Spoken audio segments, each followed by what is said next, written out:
Scorpio, this is for you. At isang message lang dito sa inyong sitwasyon. Sa kasalukuyan, guys. Okay, Scorpio. Ang reading na to ay para sa'yo at sa makaka-relate dito is sundin nyo kahit 1% lang ng payo. Okay, Scorpio. Sitwasyon ng mga Scorpio, bigay mo ang tamang advice sa kanila. Spirit guides mo natin. Isang mahalagang message dito na kanilang sitwasyon sa kasalukuyan. Okay, Scorpio. Yeah. Marami na kayong natutunan sa buhay, Scorpio. At yan ay hindi mo, kumbaga ay ikaw lang nakakaalam yan. Hindi ka na nagpapadala sa mga sinasabi ng ibang tao. Nakikinig ka na sa iyong sariling damdamin at sarili mong pakiramdam. Okay, sa iyong feelings. So, tingnan natin na yung message, guys. Okay, Scorpio. Ngayon ay March 11, guys, sa mga Scorpio. March 11. Ito ang potion. Mag-practice kang i-love ang iyong sarili. Okay? Simula sa araw na to, Scorpio. Practicein mo ang i-love at patunayan na ikaw ang, kumbaga, ikaw ang nauuna. Huwag mo nang pagbigyan pa ang mga taong pwede kang abusuhin. Simula sa araw na to, remember to practice self-love. Okay, Scorpio. Kailangan mo ng pagbabago ng pananaw at mga pakikitungo sa kapwa. Okay. Panatilihin mong ikaw yung dati humingi ka ng approval sa ibang tao para sa iyong mga desisyon at kung ano-ano pa, ito man ay kapamilya mo o karelasyon mo or what is. This time, ikaw na ang bahalang masunod sa sarili mo at pakinggan mo ang sinasabi ng iyong puso. Huwag kang magpadala sa mga, kumbaga, unahin mong paniwalaan ang sarili mo kaysa sa advice ng ibang tao. Pwede naman ang humingi ng advice sa ibang tao bilang guide, okay, sa mga kakilalang mahahalaga sa inyong buhay. Pero dapat ikaw pa din yung magde-decide, okay? At kung ikaw yung bahala mag-manage lahat ng iyong mga didesisyonan. Okay. Sitwasyon ng mga Scorpio na nandito. Katulad sinabi ko, ito ay changes. Ito ay chariot, guys. Okay, ito ay pag-relocate something, pagpapalit ng trabaho, kung ano-anong pwede ninyong palitan o i-twist. Okay, sa inyong buhay. Maaaring naka-green light na at ready to go ka na. Ilan sa inyo ready to go na sa mga dapat ninyong umpisahan sa buhay na alam ninyong malaki ang magagawang pagbabago simula sa araw na to sa inyong buhay. Ito ay patungo sa inyong tagumpay ang pagpili sa two direction na inyong pinag-iisipan. At ito ay inyo munang inililihim. Ilan sa inyo ay nag-iisip-isip. At maaaring may gusto sa inyo makipag-meet person na isang tao na malayo sa inyo. Gusto sa inyo makipag-kita. Gusto kayong makausap. Maring matagal nyo na itong hindi nakikita. Matagal nyo na hindi nakakausap. Wala ng communication. But gusto ng tao na to na kayo ay magkita muli. O both of you, gusto nyo magkita muli at mag-usap. Magkaroon na ng peace of mind ang bawat isa. Okay? So, nandito na ang The Chariot. Ito ay something pagbabago. Malaking pagbabagong gusto mong bago. Gusto mong maiba sa lahat. Gusto mo ng malaking pagbabago sa buhay mo. Okay? Ito ay mahalagang two direction. Maaaring ito ay old or new. Old patungo sa new. Okay? At maaaring ito ay two job, two places, or two person na gusto na ninyong mamili sa isa. Okay, isa lang na mahalaga. Na gusto nyo, yung tipong inyo talagang dito kayo sasaya. Ito na yung panghabang buhay ninyong makakasama, kung ito'y tao o trabaho. Ito na yung pinaka the best para sa inyo. Kaya pinag-iisipan nyo ito ng matindi sa ngayon. Something. Ito ay kailangan dito ng masinsinang pagpili. Okay. Scorpio, nakita niyo ito? Do it for you. Do it for you, Scorpio. Ito ay para sa iyo talaga. At remember to practice self-love. Ilan sa inyo ay 24 years old or 41 years old pataas ang edad. Okay. Kahit ano pang inyong looks, pananamit, style sa buhay, style sa mga kumbaga inyong mga pananaw, is kayo ang masunod sa inyong sarili simula sa araw na to at huwag makinig sa sinasabi ng ibang tao.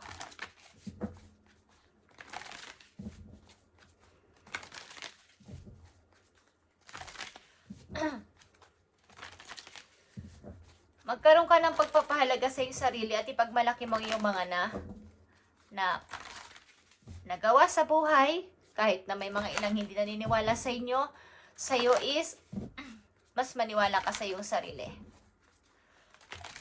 Tingnan pa natin ang message for you, Scorpio, March 11, 2026.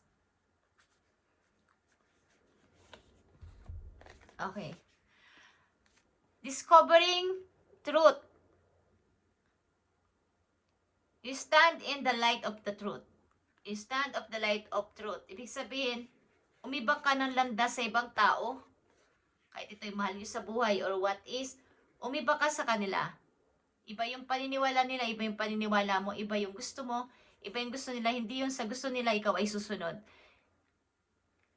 Maaring ilan sa inyo ay nalaman at naintindihan na ang kalagahan ng sarili. Kesa dati na kayo ay laging nagbibigay lang, ang mga tao sa paligid nyo ay take lang ng take, wala namang pagbabalik. At kayo yung pagod na at nahihirapan. So ngayon is bumangon kayo at taas noong maglakad, nakaya ko to. Ako si Scorpio, nakaya ko ang lahat ng aking pagdedesisyonan. Okay. Lumakad kayo ng taas noo at diretso, guys. Iiba kayo ng landas sa ibang mga tao na dati ninyong kakilala na kayo ay minamaliit at minamata-mata. Guys, yung kayo ay parang hindi kaya ni Scorpio yan. Hindi niya kaya mag-start. Hindi niya kayang mag-isa. Hindi niya kaya mag-desisyon. Okay, is pakita ninyo na kaya nyo. Okay? The chariot is here. Ipakita mo ang message dito sa chariot. Please, send my message, please. Para sa mga Scorpio. March 11, 2026. Sa mga Scorpio, the chariot is here.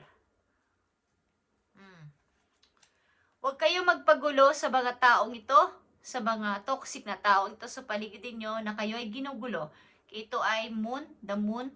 Ito ay mysterious. Okay? Something na magkaroon kayo ng lihim sa inyong ginagawa. Something mysterious. Okay. Pa-mysterious. Okay. Huwag kayong magpabigay ng any information sa inyong mga paplanuhin at isasagawa sa buhay simula sa araw na to. The chariot is here. Nakita itong King of Wands, Scorpio, and the Judgment. Ay guys. Ito ay truth din, ang judgment, at ito ay final judgment. Okay? Ibig sabihin ito, the last judgment. Ibig sabihin ito, okay na. Tapos na ako. Ito na yung final decision ko. May tatapusin na akong relasyon, may tatapusin na akong sitwasyon, alin man dyan, is may tatapusin na akong connect sa mga tao na to na toxic. Hindi ako binigyan ng halaga. Andito ang Aries and Leo. Sa inyong chart, Libra, guys, is here. Okay. Cancer. Taurus is here. And Pisces. Okay, guys.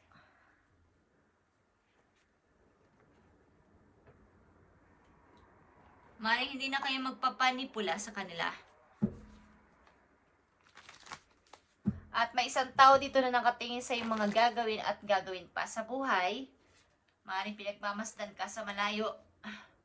At inaalam ano mga susunod na hakbang ni Scorpio. Ano ang kanyang mga gagawin pa. Ilan sa inyo dito ay business minded. Okay? Magbi-business pa kayo, guys. Something na kayo may pasimulan. Ito ba ay pinagdidesisyonan o pinag-iisipan yung mabuti. Para to sa mga Scorpio na nandito sa reading. discovering truth.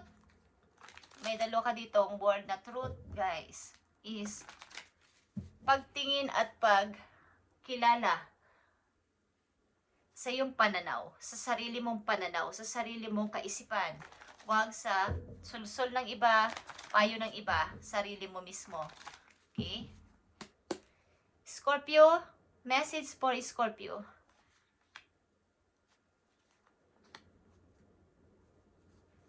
King of Pentacles is here, guys. Okay? Kaaluwanan sa pera.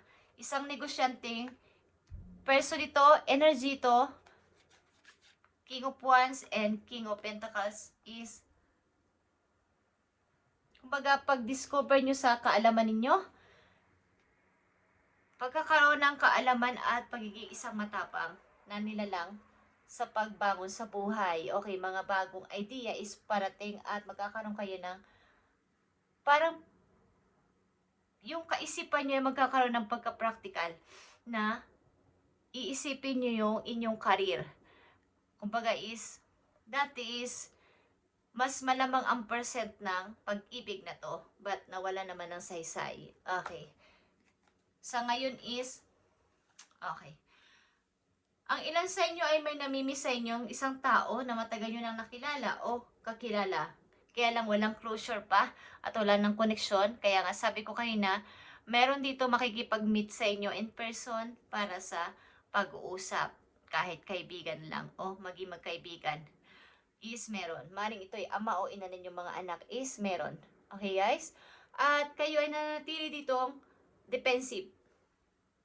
Pinoprotektahan nyo ang inyong damdamin at ang inyong sarili sa tao na to. Ayaw na siyang palapitin sa iyong buhay at maaaring marami nagagalit sa iyo, Scorpio, sa ginawa mo at sa gagawin mo na to.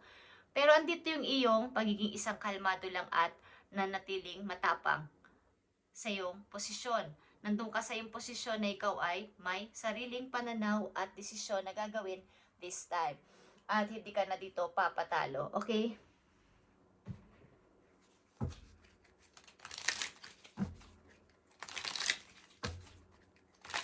Maaaring may namimiss kayong old friend, guys. Old friend.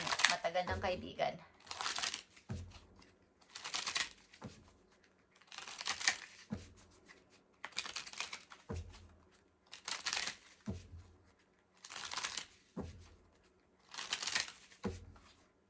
Message mo sa mga Scorpio na nandito sa reading.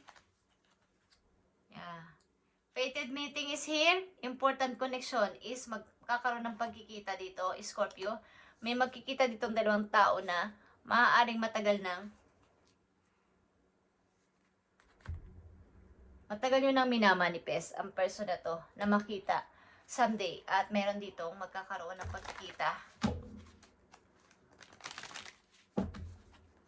Importanteng tao ito sa buhay ninyo. Okay? Na mayroong pagkikita magaganap. Fated meeting is here sa mga Scorpio. Ano to?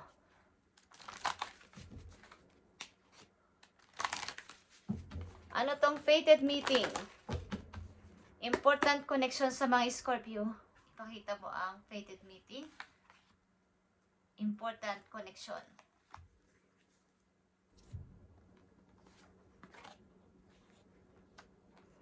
Eight of Wands is here and love. Okay, guys. Kayo ay nakakonect sa isang person na malayo sa inyo at maaaring ito ay magkikita kayo ng person na to. Both of you is nagmamahalan sa isa't isa at maaaring ito ay online, guys. At ito ay Eight of Wands and love. Ito ay palitan ng message back and forth, guys. Ito ay online dating. Online dating ba to, guys? Okay, at maaaring may isang tao dito nakatingin sa inyo sa malayo, pinagmamasdan ka sa iyong mga next step sa buhay at mga gagawin pa. At maybe ikaw ay defensive, ayaw mo na siyang papasukin sa buhay mo. At kahit na ito ay ama pa o ina na yung mga anak or meron kayong special bonding dati, maaaring no, hindi nyo pinapansin ang person na to, wag na siya makakalapit sa akin. Okay, at maaaring ilan sa inyo ay may makikipagkita. Magtatagpo ang dalawang puso, nag-iibigan dito. At maaaring ito ay online. Galing sa online. Sa online yung nakilala. At ito ay maaaring direct message. Something na ito ay positive. Okay guys? Ito ay hindi biruan. Ito ay totoong pag-ibig guys. Okay.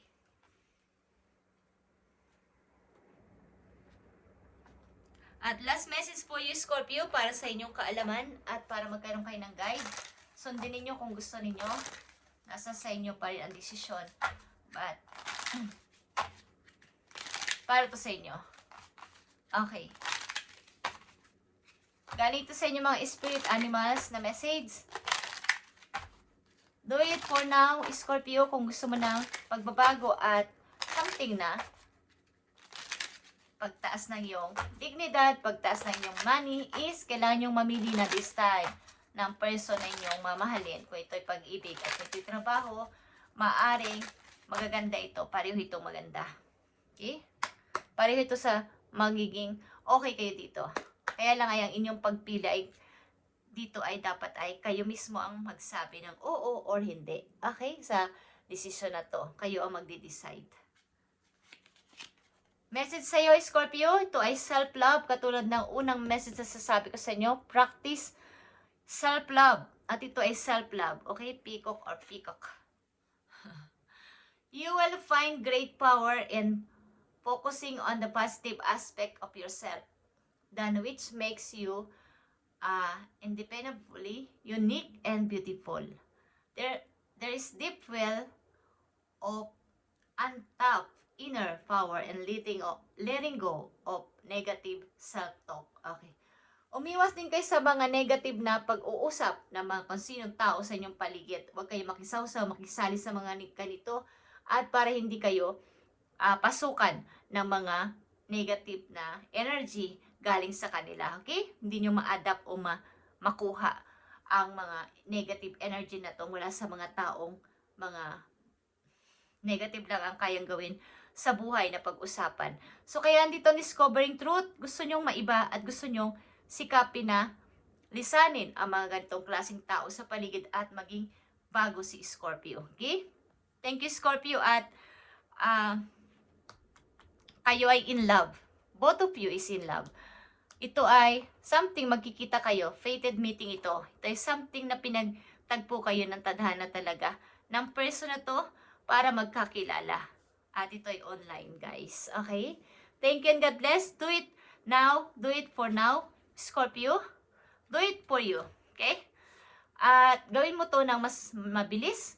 Okay? Dahil umaandar ang oras, panahon, at naantalang iyong magandang opportunity. Okay? Nandito na ang The Chariot. Ito ay green light na. Ready to go na. Nandito na yung driver mo. Okay?